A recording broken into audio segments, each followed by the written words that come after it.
আসসালামু আলাইকুম, সোহানা বেবি আইডিতে সবাইকে স্বাগত জানাই। তো সকাল 7টার সময়তে উঠে চলে এলাম কিচেনে। তো কিচেনে এসে রান্না বসিয়ে দিলাম। তো রান্না হচ্ছে, তারপরেই চলে গেলাম ক্যাচড়া ফেলতে। তো ক্যাচড়া ফেলে দিয়ে আবার রুটি করলাম, রুটি না পারাটা করেছিলাম।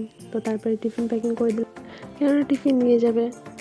টিফিন প্যাকিং করে দেওয়ার পরে দিলাম ডিম, মানে সবজি, ডাল, ভাত।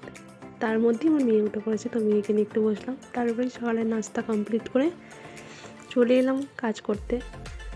মানে কম্বল শুকো দিয়ে দিলাম, জামা কাপড় ধুতে দিলাম। তারপরে গোসল করে এসে জামা কাপড় শুকোতেও বলে মেশিন থেকে বার করে জামা কাপড় শুকো দিয়ে দিচ্ছি। তো আবার তারই মধ্যে খাওয়া দাওয়া করে ঘুমিয়ে পড়েছিলাম, দিয়ে বিকালে জামা কাপড় তুলতে উঠে গেছি। জামা কাপড় তোলার পরেই ঘরে চলে এলাম, ঘরটাকে একটু গুছিয়ে নিলাম। তারপরে চলে এলাম রাত্রে খাওয়া দাওয়া করতে। খাওয়া দাওয়া করেই বাসন ধুয়ে নিলাম।